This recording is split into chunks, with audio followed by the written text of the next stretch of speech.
हज़रत अनस बिन मालिक रज़ी अल्लाह ताला, आप फरमाते हैं मुझे वो दिन भूलता ही नहीं, मैं भुला सकता ही नहीं जिस दिन मेरे नबी पाक मक्के से हिजरत करके मदीना तैयबा तशरीफ़ लाए। हुजूर उस दिन क्या हुआ था?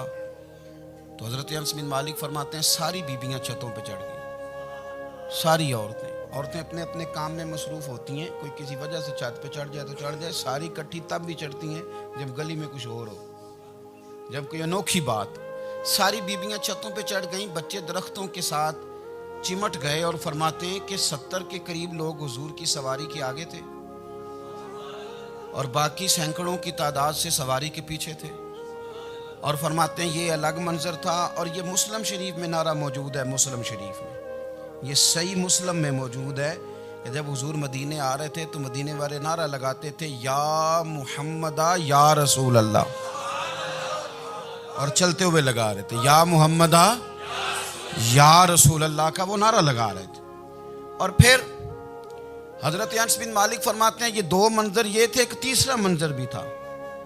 मदीना शरीफ के अंदर कुछ कबीले थे, आज भी ऐसा होना नहीं चाहिए। ये इस्लाम ना सिर्फ इसको नापसंद करता है बल्कि इसकी तरदीद करता है। छोटी बरादरी बड़ी बरादरी आज भी तकसीम है, नहीं होनी चाहिए। अरब के अंदर भी तकसीम थी, कुछ कबीलों को छोटा जानते थे, कुछ को बड़ा जानते थे। एक कबीला था बड़ा कबीला, बनु नज्जार का, चौधरियों का कबीला, सेठों नवाबों का कबीला, बड़े लोगों का कबीला। उस कबीले की बेटियां एक कोने में दफ लेके बैठ गई। नबी पाक सल्लल्लाहु ताला अलैहि वसल्लम के गुलामों, बात को समझे। एक मंजर ये कि औरतें छतों पे, आज हम मना करेंगे क्योंकि ये पर्दे की आयतें नाज़िल होने से पहले की बात है। अब आयतें आ गई, अब हम ये इजाज़त नहीं देते। औरतें छतों पे चढ़ गई, मर्द गलियों में नारे लगाने लगे और बनु नज्जार कबीले की बेटियां, छोटी बच्चियां वो एक कोने में दफ लेके बैठ गई और वो पढ़ने लगी ताला अल बदरु अलैहि। अब तो मिलाद गरीबों में रह गया है, हमारे यहाँ फैशन हो गया है। जब हालात ख़राब होते हैं तो लोग बरकत के लिए मिलाद कराते हैं, और जब अमीर हो जाते हैं फिर उन्हें मिलाद के जायज़ होने की दलील ही कोई नहीं मिलती। फिर वो ये फैशन है। बंदा थोड़ा सा पढ़ जाए ना दो चार चीज़ें तो हर चीज़ को गलत कहना उसकी तबीयत होती। फिर ये फैशन है कि मेरी सोसाइटी नहीं हो गई, किताबें नहीं हो गई, फर्नीचर नया हो गया, दोस्त नए हो गए, तो मज़हब वही पुराना। ओए होए, कोई तरक्की करनी चाहिए। फिर वो तरक्की करते हैं बेचारे। और जिनकी पीछे 10 नस्लें और 50 नस्लें मिलाद मनाती आ रही, को तो नहीं दलील कोई नहीं मिली। सुभान अल्लाह। जिनकी दादी वुज़ू करके खीर पकाती थी 11वीं की, जब अमीर हो जाते हैं तो उन्हें 11वीं पकाने की दलील ही नहीं मिलती। अब आप अमीर हो गए मेरे भाई, आपका फैशन है, ये तबीयत का हिस्सा है। आप चाहते हैं कि मैं वो काम करूं जो दरवेश लोग, सादे लोग नहीं करते। तुम अपने मामलात को बचाने के लिए नारे लगाओ तो तुम्हारे पास सारी दलीलें हैं, लेकिन ये तुम्हारा नसीबा है कि तुम झूठों के नारे लगाते हो। लेकिन ये गरीबों का नसीबा है कि मिलाद वाले रसूल का नारा लगा। ये गरीब का हिस्सा है। लेकिन वो बनु नज्जार की बच्चियां गरीब नहीं, अमीर घराने से थी। उन्होंने जो बात की उसको हफीज जलंधरी ने लिखा। मरहूम कहने लगे कि वो नन्ही बच्चियां, छोटी बच्चियां थी।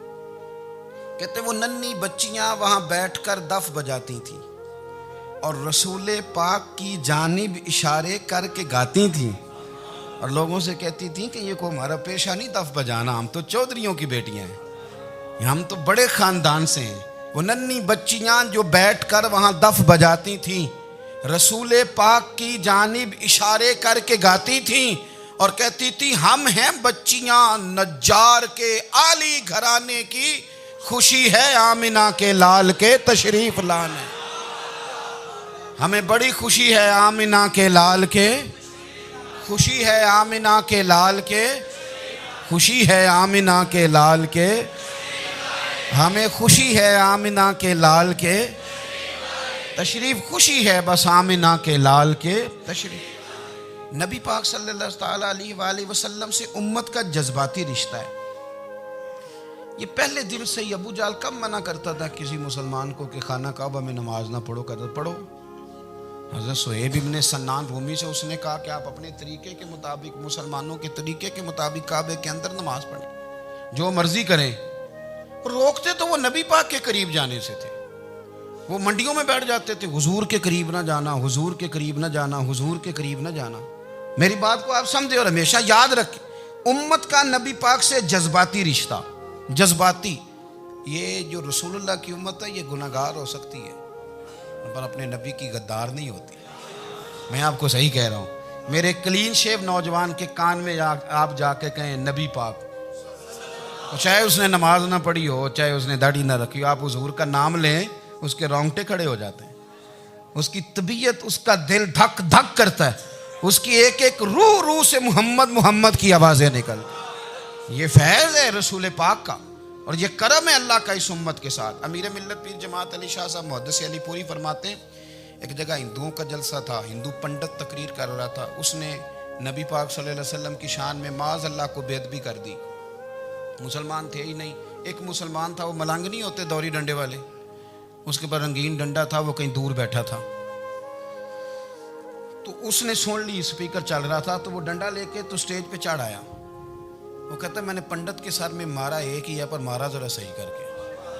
वो ढेर हो गया, लोगों ने गिरफ्तार कर लिया, जेल में चला गया। पीर साहब कहते हैं मैं मिलने गया, बंदे को बिस्मिल्लाह भी सीधी नहीं पढ़नी आती, सूरत इखलास भी ठीक नहीं आती, रब्बना आती ना दुआ नहीं कर सकता, मलंग है। मैं मिलने गया और मैंने कहा यार ना तू नमाज पढ़े, ना दाढ़ी रखे, ना तू मस्जिद जाए, पर तूने कमाल कर दी। तो कहते हैं पीर साहब छम छम रोया और पंजाबी में कहने लगा पीर साहब मैं गुनाहगार हाँ, पर अपने नबी दा गद्दार ते नहीं ना। ये गुनाहगार और गद्दार में फर्क होता है। मैं गुनाहगार हूं पर यह तो नहीं ना किसी की जरूरत कि मेरे सामने मेरे नबी के बारे में बात कर जाए और साड़ी उच्ची ते सुच्ची सरकार में गल कर जाए। ये बात आप समझें। दुश्मन अहमद पे शिद्दत कीजिए, मुल्हिदों से क्या मुरव्वत कीजिए, शिरक ठहरे जिसमें ताज़ीम रसूल, उस बुरे मजहब पे लानत कीजिए और मिसले फारज जलजले हो नजद में जिक्र आयाते विलादत कीजिए और या रसूल अल्लाह की कसरत कीजिए। नबी पाक का प्यार उम्मत के लिए सरमाया हयात है।